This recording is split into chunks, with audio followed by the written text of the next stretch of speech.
Hi everyone, my name is Elizabeth. I'm a marine biologist and scientific artist, and I am here on a very, very muddy beach. And I've only got a couple of minutes to be able to draw some cool stuff here before the tide comes in and before I get absolutely caked in mud. So I have brought my trusty old sketchbook and the devilsome brush pen, because who on earth can draw exact with this, which is exactly what I want to do. I don't want to think about having to draw amazingly. I just want to go around and capture the essence of this wonderful, wonderful muddy shore. So let's get drawing.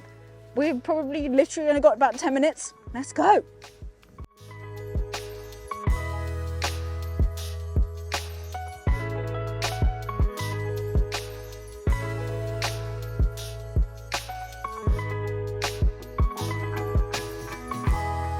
On to quick muddy sketch number 2.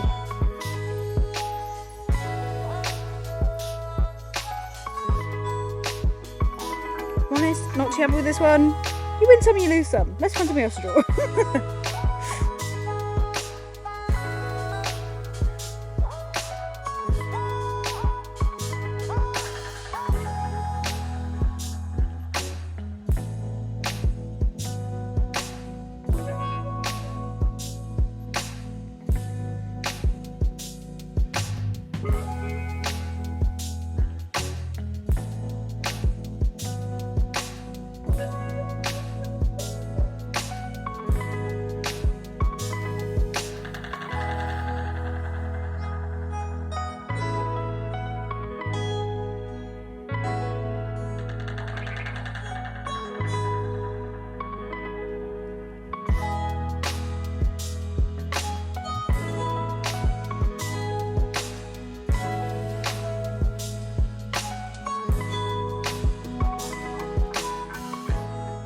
That was so much fun. I just love the idea of just taking 10 minutes out of your day to just go and like really look at shapes and just get inspired and just sketch and scribble and not worry about it looking perfect, because you just start to notice amazing things that help inspire you creatively for future artworks, or just fall a bit more in love with ocean stuff.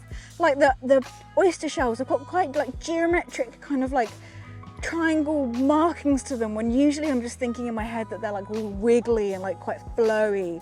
And seeing the busyness of the mud with the like just the stone being like the plain boring thing, and it's everything in the mud and not on the rock that's the exciting thing. Just stuff like that is just really inspiring and really lovely, and I absolutely massively enjoy taking time to be able to do this. So grab your sketchbook, grab a brush pen, and just go out and scribble the amazing world that's around you. I will see you next time with another video. Make sure to like, subscribe, or sign up to my Patreon to access exclusive content and get to vote on video stuff and get your own little artwork to go at the end of the video, which is just going to pop up now. Bye everyone. A massive thank you to my Patreons, and you can head over there to access exclusive content and get your own digital illustration to add to our online rock pooling wall.